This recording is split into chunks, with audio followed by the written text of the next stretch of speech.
Chapter 2, There is More. Step toward greater fulfillment and purpose. You feel it in every fiber of your being. You imagine it. You dream about it. You yearn for it. You fantasize about it. Deep in your gut, you know there is more you can get out of life. And that knowledge gnaws at your insides, brewing a lingering unrest. You try to brush the feeling away, but it returns time and again. You may not know what your more is, but the desire is there. You keep reaching out for it, even if you don't know what you're grasping to attain. All you know is that you're not there yet. Maybe I'm being ungrateful or immature or unrealistic to want more. I've done well. I've been blessed. I should be content with what I have already achieved. Have you ever tried to suppress your longing for more with such words? Even as you console yourself with gratitude for what you have, you may not be able to shake a deep yearning for more. You can be the most grateful person in the world, but if you have not arrived at the place God wants you to be, to do the thing God has destined you and only you to do, that longing will never go away. The fact that you yearn for more doesn't mean you're ungrateful for what you have or that you're greedy. It means you have a higher calling. The yearning inside calls you. Your feelings of longing indicate that your present reality is too confining, maybe even suffocating, because you know there's more beyond what you now do, more beyond what you now know, more beyond what you now possess, and more beyond what you have experienced in life thus far. It doesn't matter whether your life is in the pits or you've reached the pinnacle of success in your career. You may not know where the search for more will lead, but a part of you longs to go after it, whatever it may be. An inestimable number of people have asked, is this all there is to life? The answer always lies within the very one who asks the question. If you determine in your mind to seek more, you will always find there's more you can get out of life. There's a greater impact you can have. There's a bigger footprint you can make during your short time on earth, without even knowing your circumstances. I can tell you with certainty that the answer is yes, there is more. What does more look like? Knowing what more looks like in your life is essential because you have to pursue the authentic more that is calling to you rather than a life expansion that is merely a diversion. Here's why it's vitally important to know what your more is. James is 51 years old and has a steady, secure job for 25 years. It provides amply for his family. There's just one problem. He feels no fulfillment from his work because he's not challenged. But James believed that a middle-aged man cannot afford to quit a secure, well-paying job. So he gets up day after day, dresses, kisses his wife goodbye, and goes to spend another day at an unfulfilling but well-paying job.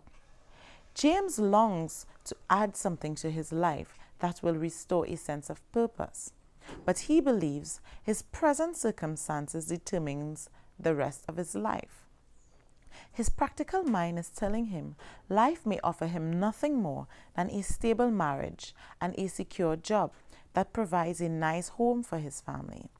James doesn't know what his authentic more looks like as he strikes up a friendship with a new employee at the office. Carmen is eager to learn the ropes, and James has been there long enough to know them all. He is intrigued by her enthusiasm for her work and her drive to succeed. He is impressed with Carmen's desire to make a better life for herself and her children. Within a few months, their relationship veers to an intimate relationship that threatens James's marriage and both their jobs. James's unguided search for more thrust him into an extramarital relationship when what he really longed for was to feel needed. His authentic more might have come from teaching a class or learning a new skill for personal enhancement. He may have invented a device to revolutionize the industry in which he works. James didn't pursue his authentic more with intentionality. Rather, he stepped into a destructive diversion that only appeared to have something to offer. More beyond what you can see right now.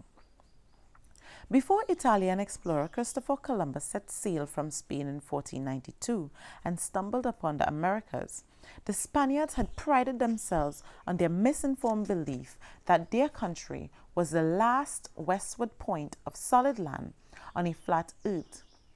Early Spanish coins were inscribed with the words "Ne plus ultra," which is a Latin phrase meaning "no more beyond."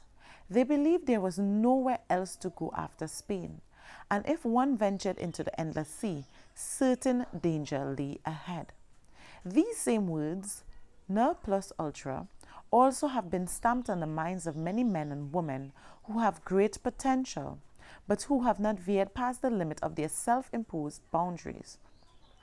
They live in frustration because they believe there is no more beyond their current job, beyond their current state of physical health, beyond living from paycheck to paycheck, beyond having an unfulfilling marriage, or beyond living single. And even when they know there is more than what they are accustomed to, they may be paralyzed by the fear of what lies ahead if they try to pursue more. The paralysis that confines us to living in small places is often rooted in fear fueled by the people closest to us. The people we love are sometimes guilty of encouraging us to live in ne plus ultra mode. A husband may be apprehensive about his wife's desire to go back to college and complete her degree. A best buddy may be intimidated by his friend's newfound interest in church or a more spiritual existence. A parent may be unsettled by a child's desire to move to a different city or a different country. When you share your dreams with people who cannot envision more, their fearful comments can be discouraging. When people encourage you to live a life that yields less than what you're capable of accomplishing, there's usually a selfish motive. When the people closest to you try to confine your life to a small place, it's typically not because they're bad people or because they want you to feel like a failure. Most often, they fear you will outgrow them and have no room for them in your life. The problem of living in ne plus ultra mode is that our human nature compels us to seek more. No matter how much you say, "This is it," your spirit is telling you, keep searching. The life we are destined to live calls to us, and our spirit turns toward it. I hope you will heed the call to live in a larger space your spirit calls into you. Discover plus ultra living. The belief that there is nothing beyond what we can see or comprehend has been a great fallacy in human thinking throughout history. There is always more beyond. The Spaniards thought there was no land beyond their western border. But upon Columbus's return from the New World, they were compelled to make a rather embarrassing acknowledgement that, indeed, there is more beyond. Legend says Alexander the Great was moved to tears because he believed there was no more worlds for him to conquer in life. There are always more worlds to conquer. You may be a company CEO who is disenchanted with your success because you've forgotten how to be a whole person. All you talk about is your work. Your plus ultra may be improving your marriage, getting in shape, or spending time with your grandchildren. To move beyond mediocrity or the frustration of a life that's too small, align with God's purpose for your life. You were born for a distinct purpose, even if you have not yet figured out what that purpose is. To find your life's plus ultra and fulfill your destiny properly aligned with God's order for your life. The Supreme Architect put every facet of you together to accomplish what you alone were meant to contribute to the world. What is your plus ultra? What is the more you want? It's called destiny. You can't win just playing offense. People who are tuned into the fact that they have destiny and purpose are not malicious in their pursuit. Each of us has a divinely appointed destiny, and we don't have to fight offensively to attain it. Along your journey to destiny, you will face challenges and struggles. But people don't experience true success in life by going on the offensive to fight their way ahead. Championship football teams have effective offensive and defensive players. They require a balance, depending on the strengths of the other team. You will fight defensively against circumstances that can discourage or defeat you. You may duke it out with situations that threaten to bring you down. But if you are determined, you will not be defeated. It's not easy living your life aimed at destiny. I've had to do some fighting. I fought my way against the odds. I fought to get work despite hindrances like not having gas money or having a broken down vehicle. I fought to keep myself standing up when life tried to bring me down. I fought to love and be loved. I fought to get out of bed in the morning, some days when it seemed like I couldn't endure my present circumstances. I fought to live when circumstances predicted I should die. I fought my doubts and my fears. I fought my insecurities. I fought my haters and instigators, liars and betrayers. I fought with family. There have even been times when I lay in bed, unable to sleep, because I was fighting with myself. I've fought a good fight.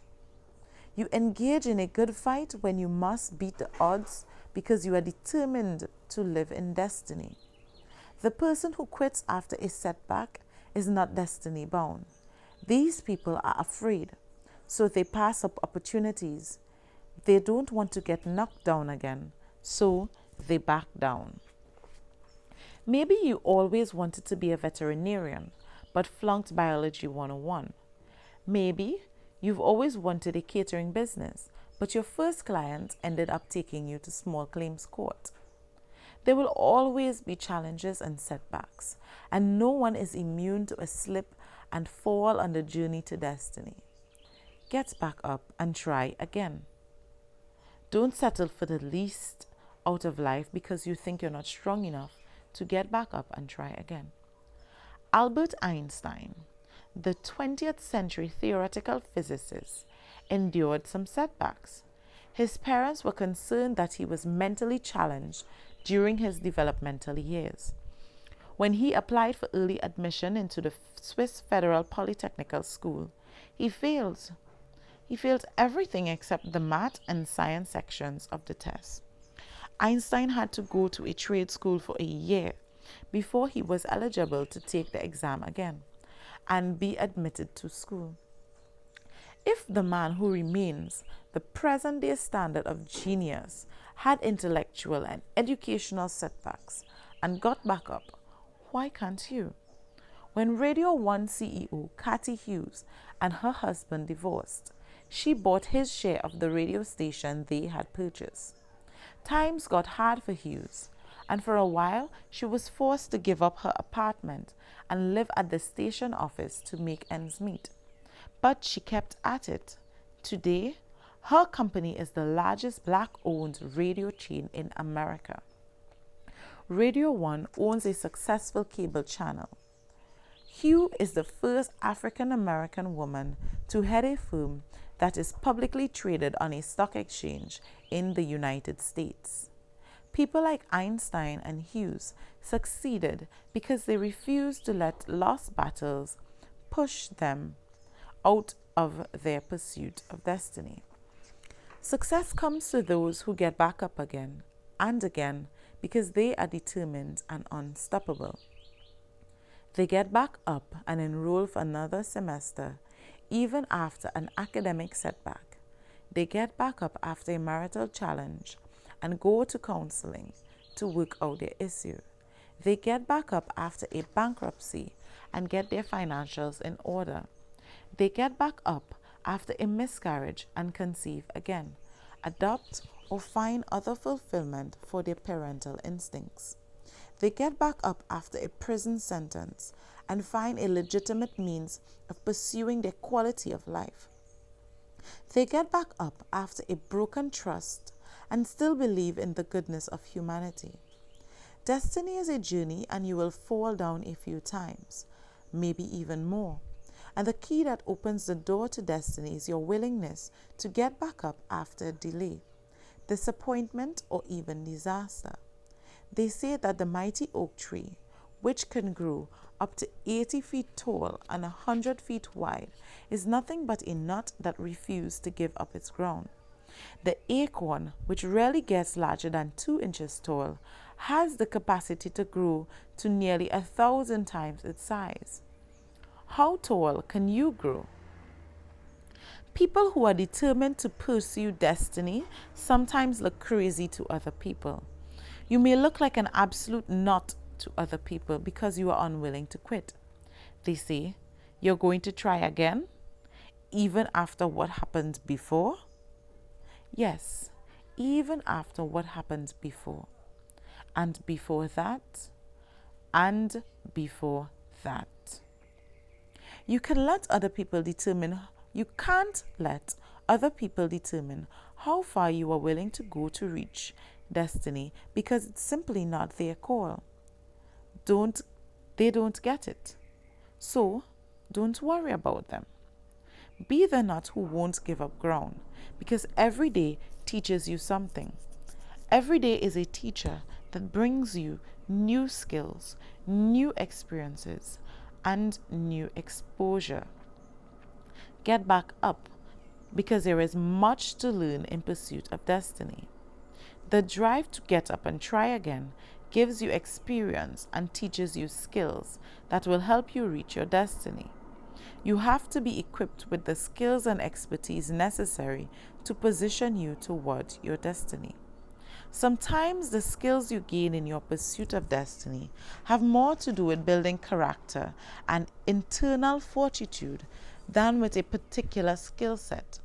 You may learn the patience and attention to detail needed to run a specialty company while working in a menial entry-level job. I know from personal experience that nothing you have been through will be wasted. All you have been exposed to, and all that you have experienced are in the repository that builds your future. You never know what tidbit of information or seemingly insignificant experience will become the bedrock of your destiny. Get inspired by people who help you spiral up. Think about how many devices have been created in the last 100 years versus the previous 1,000 years. Think about how many inventions exist today that were not even conceived when you were born. Their potential to be was always there, but someone had to envision it. Someone had to look into the piles and piles of sawdust lying around in sawmills and see the creation of particle board or fire starter logs. Johannes Gutenberg had to see a machine that could print pages of text en masse and invent the printing press. Your journey to your vision is no different. God creates you with the raw materials you need to reach your destiny. What may be lacking in your life is a blueprint or design to pull together the raw materials inside you in the masterpiece of your life. Whenever you're tempted to think of yourself as incapable or inadequate, remember that the ingredients you need are already inside you. Have you ever noticed that inventions seem to feed off each other? As a new gadget is invented, someone is inspired by that invention to create something more. Today, almost everyone has an electronic tablet or a smartphone, from grammar school students to grammars. These powerful personal electronic devices were unthinkable just 2 decades ago. In the 1990s, we were still fascinated with laptop computers, which were inspired by the popularity and growing demand for personal computers. Each later invention was inspired by a previous one, each new invention expanding in capacity and capability from its predecessor. In the same way, people can inspire, in the same way, people can be inspired by other people to do more and to be more. Greatness inspires greatness. Creativity inspires creativity. When you align yourself with people who inspire you and help draw out the best in you, you find your best self. We read the words of those who inspire us. We watch their lives and model their behavior. But let's not be misguided into thinking that they give us the power to produce. Oh no, they do not. Some think that emulating those we admire makes us more effective and guarantees the results that they exhibit. The goal is not to duplicate someone else's greatness or purpose, destiny or creativity. We want to be successful at being uniquely original. Isn't that a liberating idea? Just think, the freedom to be in competition only with your own gifts and abilities. Too many people measure themselves by someone else's destiny. Consequently, they lead miserable existences, constantly ashamed that what others do requires them to reinvent themselves in order to compete. If you ascribe to your uniqueness, you will build alliances with those who can help unearth your treasure and avoid the perpetual failure of attempting to be someone or something you truly are not. The most those who inspire us can do is cause what is inherently within us to spiral up. That is the definition of inspiration in its purest form. It causes what's within to spiral upward. It is important that we have sources that inspire us as we inspire others, as we fill others with hope and encouragement. We need those who cause us to spiral upward as well. Remember, no matter how productive our lives has been, there is always something higher to reach toward. Inspiration is critical to destiny. You will benefit greatly from associating with other people who have a vision for their lives and want to pursue that vision.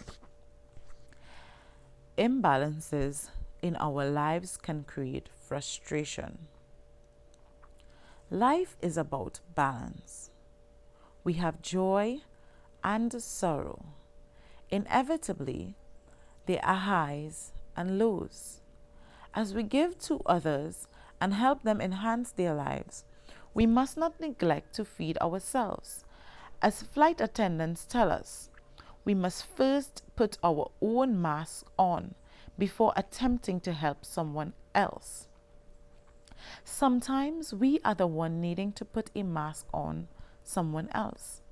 At other times, we may need someone to put the mask on us. How frustrating would it be to sit on an airplane that has lost cabin pressure and have no oxygen mask? You have helped a half dozen people to get their mask on, and now you need help, but there's no one. You need someone to put your mask on for you, but if no one is willing to help, what can you do?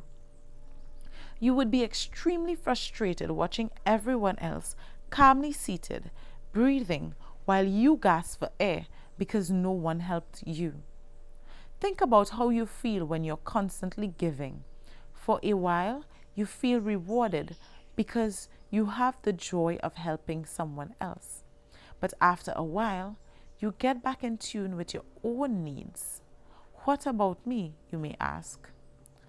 As you give and give of yourself, it's important to refuel by spending time with people who can pour into you. If you are always the giver and someone else is always the receiver, you're bound to become frustrated.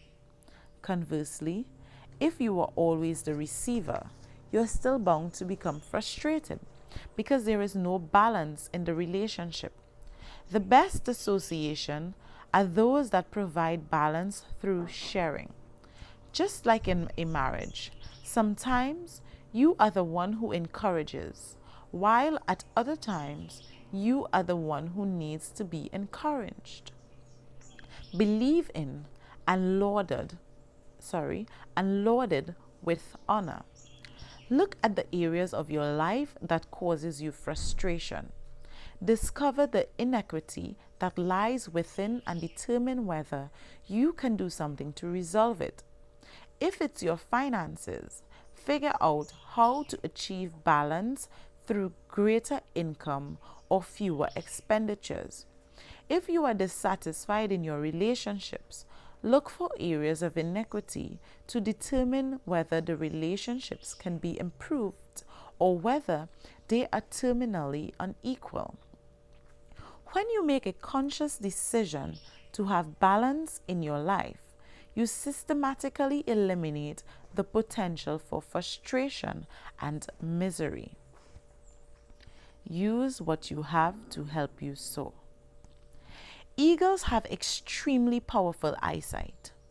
Some species have vision that is almost 4 times human acuity. They can spot their potential prey from a great distance. The eagle sees an opportunity to grasp what he desires long before others can because of his vision. Once the eagle spots his prey, he goes after it. Eagles also know how to use what are called thermals, which are rising currents of warm air and updrafts to help them soar and conserve their energy while soaring. When eagles fly long distances, they position themselves high in a thermal and then glide downward to catch the next thermal, where the process repeats. Take a lesson from the majestic eagle's flight habits. Use what God has already placed around you to help you soar. Like eagles, use those warm currents of air, then position yourself to take flight. Use that unfulfilling job to gain as much skill and expertise as you can to soar in a new environment one day. The proficiencies you gain while serving on that job you don't like may be just what you need to propel you to the next level. Standing on your feet all day as a sales clerk may develop in you the customer service skills needed to manage the day spa you will own one day. Your experiences as a security guard may inspire you towards a career in law enforcement. Work as a police officer may awaken a desire in you to earn a law degree and become a district attorney. Use what you have available to you to soar higher. You don't have to spend your life wondering what might have been. You don't have to spend your life wondering what life might have been like if you had been willing to persevere to your dream. Destiny is already in your heart. You have seen it in your dreams or daydreams. You may have wondered, where did that come from? Maybe what you imagined didn't come from you. Perhaps you were treated to a divinely planted glimpse into your future. Sometimes our dreams are so big that we can't possibly imagine they are for us. When I was growing up, older people in church used to say, God won't put more on you than you can bear. They most often use this expression to refer to troubled times, but the reverse is also true. God won't give you a vision or a destiny that is greater than what you can handle. Breathe in the vision that God has shown you and know that you can accomplish whatever the Creator has apportioned to you.